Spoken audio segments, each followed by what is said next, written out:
What's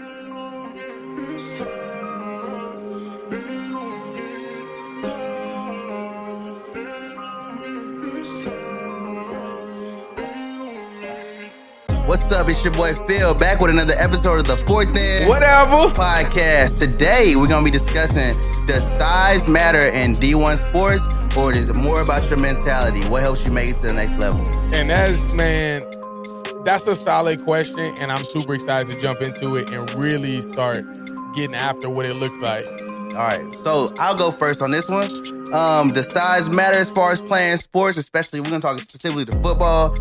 I think if you play in the trenches, yes, for sure, it's undeniable. Your size makes a world of a difference. I don't think that means you can't be successful, because look at Aaron Donald. Aaron Donald is technically undersized, and he's, to me, probably the best D lineman to ever play the game.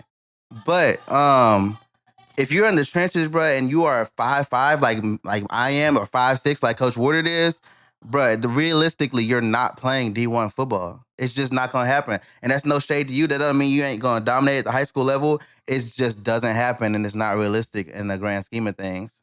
I think you could go play D3 ball. I think you can go play NAIA, hopefully, and be successful there. But as far as you, and I'm not even saying, at some point, it doesn't matter what your ability is. When you're talking to college coaches, they're not even going to give you a shot. They're not going to give you a look to go play at the next level. And so it's a lot of times, like for me, I played fullback, and I was 5'5", bro. I know they're not checking for me to go play fullback at 5'5". It's hard enough to play running back at 5'5" and get a look. No, for real. And that's rare. And they got to be dynamic in ways I ain't never seen nobody run like the ball like that. You can look at Jacquizz Rodgers that went to Lamar Consolidated and then played at Oregon State. Yeah. He's super duper cold. He was undersized, but if you watch him play, I think he has the most impressive balance of any running back I've ever seen. Anywhere. Yeah, and so you're talking about when you're undersized, you got to be head over all the competition to actually get a look. And that's not, and then nowadays they'll say, yeah, we'll take you as a preferred walk-on unless you got some kind of crazy speed. Because now if you're undersized, the shorter you are, the higher your speed got to be. And that's just like, they have charts that colleges put out as far as how they look at players. Yep. And a lot of times we get told and we get sold that it's not about the size of the dog in the fight. But when you're talking about people, especially now at NIL, we're talking about giving you money. They're looking for the surest thing to give money to. They're looking for what they don't have to second guess. And so for me, I think coaching kids that are undersized, that's my favorite thing. There's nothing I enjoy more than coaching the kids undersized. But if we talk about playing the next level, I'm going to be realistic with you about what your options are. I'm not going to sell you some kind of dream as far as you going and playing D1 ball, and I know that they're not checking for you. To me, one of the coldest takes we had is a year ago now, not this past year, but the year before, was 5'3", 5'4". Yeah. His tape was the best tape you would see. As far as I'm concerned, that's the best tape we've had on the defensive side of the ball since I've been here. And the coaches look at his tape like, man, yeah, if he was X, Y, and Z heights taller, we'd talk to him. And so he's not even getting a look from these D1 coaches simply because of his height. So that's a hard sell, to be honest. Yeah, no, and I think that, like, if we go through and break this thing all the way down by like different position groups, yeah, you can start to see kind of the difference of what it looks like. So I kind of looked up some different things on different stuff. So I'm gonna break it down for you. So here's the breakdown that I literally just looked up, and it's gonna help you understand. Is this offensive lineman average height? This is what we're looking for: 6'3" to 6'6". Now, there are guys who play in the NFL who are 6'2" and 6'1", but the things that those guys can do, they're freakish. So when they're doing it, they stand out because of when they do it, you're like, whoa, like that kid is a freak. And I have to have him because of what he can do. So you're looking at 6'3" to 6'6", 270 to 310. Yeah. So you're looking at a ginormous human being when you're talking about a Division I offensive lineman. When you go down to the defensive line, you're looking at 6'1" to 6'6". You're looking from 270 to 300. So again, you're almost looking at a same type of image when you jump across to O-line, D-line. Again, you're looking at these kids who are big-looking kids. When you jump down into the tight ends, so you jump to the offensive side of the ball, you go to tight ends. I'm looking for somebody who's between 6'4" and 6'8". Let me say that again: 6'4" and 6'8". So most people are looking for, at the Division I level. They're looking for a tight end that could potentially be bigger than their entire offensive lineman. Yeah. Weight wise, we're looking at anywhere between 240 and 260. And you're looking at 240, 260, you're looking at more of like a run heavy type tight end. If you're looking for somebody who's more of like a catch the ball and be able to have the speed to go with it, you're probably looking at closer to about 230 to 250. So Yeah. knock everything back 10 pounds. And that'll put you at a position where you feel very confident you can run and be good. Quarterback wise, again, I love speaking on this one just because some of the GOATs in the league were not even this big. I would say a top 5 quarterback to ever play in the NFL is Drew Brees. I know I'm a Saints Yeah. fan, and people I mean, can it's say you're cold. biased, but that dude is. If I had to make a Mount Rushmore of quarterbacks from like my time, I know Yeah. we can go back to the Stallbacks and the Peppers and all those people back in the day. But I'm talking about from the people I got to watch play. I mean, Drew Brees was 5'11", 6 foot. Yeah. Kyler Murray's 5'11". Baker Mayfield's 5'11", maybe 6 foot. But a Division I quarterback, they're looking at anywhere between 6'1" and 6'5". Yeah. So they're looking for a tall. Again, you're talking about a quarterback who could potentially be the exact same size as his offensive line. So Yeah. I'm looking for big kids. Now we jump in and we're looking at anywhere between 200 and 220. This guy got to be able to take a hit. Why? Because the guys on the defensive side of the ball are absolutely huge. Yeah. You, Monster. you know what I'm saying? So then when we jump down into the running backs, 5'10" to 6'3". Like, let me just give you a comparison. The Cowboys have a running back right now, Deuce Vaughn. Deuce. He played at K-State. yes, and then in high school he played at Cedar Park. Yeah. Because I only know that because Temple played him. That's where my first school was. Yeah. That dude is what we would consider an anomaly to the running back room. And his dad works in the Cowboys front office. That is true as well. That is true as well. But you're looking at, let's take Devon A-Chain. He's 5'9", right? Yeah. So he's a running back. You know what his 40 was? What was it? 4.32. Dang. So he has ridiculous speed to make up for what they would say is a lack of height. Now, I will say with quarterbacks, it's been interesting to watch over the last few years, shorter quarterbacks get an opportunity because it comes down to production. And so I think if you're a skill position player, or if you're like, let's say you're like a 5'10 to 5'11 D lineman. Yeah. Okay. If you are playing 5'8 to 6'8 football and you are a D lineman and you have 25 sacks, people are going to give you a look. Oh, yeah. Because your productivity says that he's different. This is not normal. If you're a undersized skill position player and you can look at the guy from North Crowley this year, Quentin Gibson. Oh, God. He had no offers coming into the season.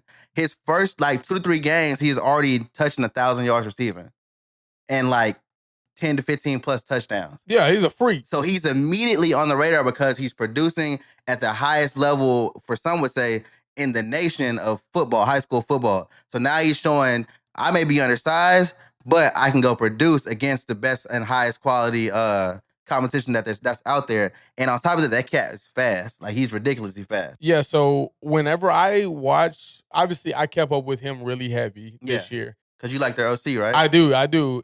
Eli Reinhardt. He's a phenomenal offensive coordinator. And he's the new head coach at Hutto, right? New head coach at the Hutto Hippos. Yes, sir. He's a new head coach at Hutto Hippos. But what I love that Coach Reinhardt used to do is he would go and there's this program that he put together. He didn't put it together. It's a program out there that these guys, when they start playing the game, they wear this monitor underneath their pads and it sticks onto their chest. Yeah. And it will track everything that this kid does when he steps on the field. Yeah. And if you go and see the type of production that this kid had on the field, dude, it was probably about 9 to 10 times he would catch the ball, and the dude would have a top speed of 22 miles per hour. Yeah, flying. Understand that this is a high school, this is a 17, 18-year-old kid running at 22 miles per hour. Yeah. This kid ain't even hit the pinnacle of his ability yet. Yeah. And he is flying on the field. So, yeah, whenever you have a kid like that who I want to say he was maybe 5'10". Yeah. And if you put him, maybe shorter than that. And if you put him in full sweats and threw him into a pool and then put him on a scale, about 160. Yeah. I would say that on a realistic level, he was probably closer to about 5'9", probably about 145 to 150, but Yeah. he can absolutely fly. Yep. And that makes all the difference. Like Yeah, I that's why mean, he's gonna get why he got recruited. yeah, and he's at Colorado now with Deion Sanders. Yeah. And understand that he didn't have to go to Colorado. This dude No. had every offer in the country. He had every Big Ten, every SEC, every Big 12, every ACC, every Pac, or he ain't got a Pac 10 no more. Yeah. So he had every offer in the country. So he literally could go wherever he wanted to go to and be successful. And he decided to go with Deion Sanders at Colorado. And I think, and if you watch the spring game, he actually went off in the spring game too. Yeah. And so it was really cool. But jumping back into these size measurables, receivers 5'11" to 6'5", linebackers 6'1" to 6'5", DBs 5'10" to 6'2". So when you go and look at this, DBs are actually the shortest position that they're really looking for in the field. And Yeah. then if you go and look in the league right now, you got some DBs who are sitting at that like 6'4" range. Like Sauce Gardner is like 6'2", 6'3", I believe. Yeah. So I mean, you got some good looking kids at that corner level as well, that are really big. So I will say this to answer your question and kind of wrap it, not to wrap this whole thing up, but just to answer your question. Does size matter when you're trying to go play Division I football? To me, the answer is yes. Yeah. Size 100% matters. Without a doubt. When you don't have size, something else that is called athleticism has to take over. Yeah. And athleticism isn't always just speed, but you could have like a top tier agility or quickness that can't be matched by a lot of people. Absolutely. Absolutely. And I think that, you got kids like, for example, the kid Quinn Gibson, the dude's running a 40 at a 4.2. Yeah. So you're running a 4.2, 4.3. Yeah, buddy, I don't care if you're 5 foot nothing. Yeah, Like, I can figure something out yeah, with you. you can go. Yeah. That's what I'm looking for is, dude, you can go at that size. So I just think that at that level, it does matter just because understand that a lot of these coaches, like these head coaches, when they talk to their guys who are going out on the road to recruit, like they're really going in with it. Like I've never seen one in person, but they talk about it all the time. Yeah. They're going in with a chart and Mhm. it's, hey, I got this kid and I think that he could really fit in your program. Okay. Tell me his measurables. Yep. He's 5'3". I can't recruit that kid. I can't do nothing with them. Nope. And it sucks. It's unfortunate because there's a lot of time. Like to me, I truly believe. Let's say that our safety, had got a shot. I think he would have made a roster. Yeah. I think he would have made a roster, and he would have been a significant contributor on special teams, and maybe worked into getting minimal playing time. I truly believe that. Yeah. But Yeah. I agree. that doesn't really matter as far as what they're allowed to offer. Because we got coaches. Remember that coach from North Texas when he came in, we're showing him our off-season sheet, and he's like, "Are these real numbers, or are you making this stuff up?" And so we always, when coaches come, they always want to take a picture with the kids so they get an actual measurable based on the height of the coach, because obviously they know how tall their coach is out recruiting, and so when they send the picture in, they get an actual look at how big the kid is based on how tall their coach is. Yep, absolutely. And so I think that when you're doing stuff like that, as far as like the size matter, I think it 1,000% does. Yeah, And I think that to me, I feel like that's where a lot of kids kind of get jaded right now. As yeah, far as, well, I'm D1 or bust. Okay, well, these are my questions that I try to ask all the time. Is if you're saying you're D1 or bust, my first questions are, do you fit the size measurables to go Division I? If the yeah, answer is yes, cool. The next question I ask, are you doing what a Division I athlete would be doing as far as taking care of your body? yep, If the answer is no, well, you're in a problem right now. mm-hmm, You know what I'm saying? The thing is when it comes to all these questions, like it's almost like a circle of life. yeah, And everything kind of all comes back to the same thing is, if your answer is no to something, how do I get back to yes? yeah, Because if size matters, if I have the measurables, okay, do I have the work ethic? yeah, If the answer is no, I better figure it out and quit. now. Because the thing is what I've noticed is there's always a lot of undersized kids who have really good work ethics because their whole life is, They were buddy, told they can't do yeah, it. you can't do it. You're too small. So their work ethic is already there. Yeah, But it comes down to, hey, if you're a 5'5" corner, Like, for example, I have my boy Phipps right here in the chat. He went and played at Central Missouri, Yeah. and then he went into the portal and went over to La Tech, Okay. and then he left La Tech, and now he's over at WT. Yeah. Phipps is all of about, I would say, 6'2", 6'3". Good looking kid. You know what I'm saying? He got this. When you look at him, he got the size, the measurables, everything to go with it. Yeah. When Phipps sees a 5'5" corner standing in front of him, Phipps does not care what type of athleticism you have. Phipps, the first thing he's thinking is this, but he throw the vertical. Just throw it up, I'm bro. about to head top this kid. Yeah. Like, I'm about to head top this kid. This kid ain't got a shot in hell to stop. Yeah, you see what he's saying right there? He said, "Hey, we're head topping this kid." I mean, it's that simple. Like, so when you're talking about stuff like that, like those are the other things you got to put into perspective. Is like, understand that 5'5", there's only so much muscle you can put on until you can't run fast no more. You can't move. There's only so much strength you can put on before you're literally just a muscle head bowling ball. Yeah. So now when you're putting all that muscle on, the guy who's 6'3" can hold everything that you have plus some. Yep. And now you don't even fit the category of a corner anymore. Yep. You know what I'm saying? You're like a really just a swolled up linebacker or a head hunting strong safety. Yeah, exactly. Exactly. Remember Bob Sanders? Yes. He was a missile. Yes, sir. Hey, Dub, what's good, Clint? What's good, big dog? What's good, my boy? I like those are the things that I always think about, like because again, I've been around three guys in my coaching career who currently play in the NFL. Yeah. So I've been around Quinn Johnson, who is at Temple. Mm-hmm. I've been around Deuce Vaughn because we played Temple. Yeah. And then let me wrap my brain around this one. He played at Temple as well. He was a tight end who went and played at Texas. Yeah. I can't think of his name right this second. But when you look at those three guys, they all had things that made me say, wow. Yeah. You know what I'm saying? Like, when I watched Quinn Johnson high jump, buddy, 7 feet is not a small feat. That's insane. And when I watched the dude get rebounds in basketball and I watched the dude dunk the basketball, yeah, like, he's putting the middle of his rib cage pretty much at the rim. Yeah. Buddy, you are a freak of nature if that's what you're doing. Without a doubt. Deuce Vaughn, the dude, I'm telling you, like, if you haven't watched go watch Deuce Vaughn's highlight when he was at K-State. Yeah. And then watch him at K-State and then go back and watch him his high school highlight. His name is Deuce Vaughn. He's a running back for the Cowboys. Yeah. The things that this kid was able to do at 5'5", 5'6" is like, it's not normal. Like, and when you look at his thighs, you're like, okay, this dude has legit tree trunks on his thigh. Like, he could literally kill somebody if they, like, when people try to come in, because, you think about 5'5", 5'6". If you're a safety at 6'2", you're not coming down to cut that kid. Nope. You're coming down to try to smoke that kid. Yeah. And then that dude, you try to come and smoke him, and then he runs you over. The next time you're thinking, okay, I'm going to cut him.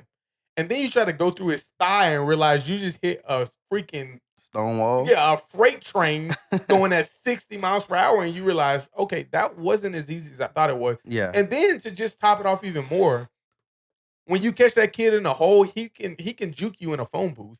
Yeah. So again, when you're looking at a kid like that, it's like when you watch him, at Division I school, all they can do is offer this kid. If I don't offer him, somebody is. Without a doubt. Because, again, I mean, and then you see him go over to K-State, and he's doing the same things against Division I guys. And you're like, yeah, he was a Division I athlete.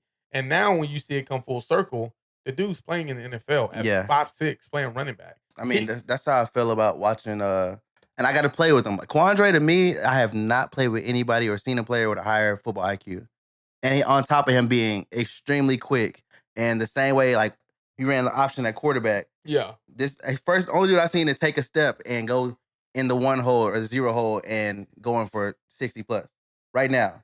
Yeah. And then on top of that, I got to see his recruiting and know his recruiting and how hard it was for him to get recruited, despite being the little brother of an NFL player. Like, they don't just give it to you because of who you know or whatever. They're trying to see what you've done, and his production carried him. And then even when he got there, he had to go prove it all over again because there was people that didn't believe that he was going to be able to do it at the same level when he got to college, and the same thing when he got to NFL. And so, like, to me, it's not that it's impossible if you're undersized. It's that you're forever in a I gotta prove it every day like aspect. Like, you don't get a day off. Like, if you're undersized, you don't get a day. You don't get a chance to be in your feelings. You're always trying to prove it because somebody's already doubting you from the moment you wake up in the morning. Yeah, for sure. And Dwayne, to kind of piggyback off of that as well, is understand that when these dudes show up, like I've seen guys get offers who's never touched the field. Yeah.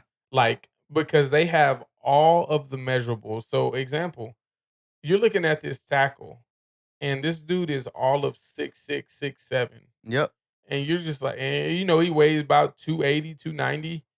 Yeah, if I'm a Division I coach, it's what these coaches call upside. Yep. So when they look at this guy, they say, this dude has a very high ceiling. He has a big upside.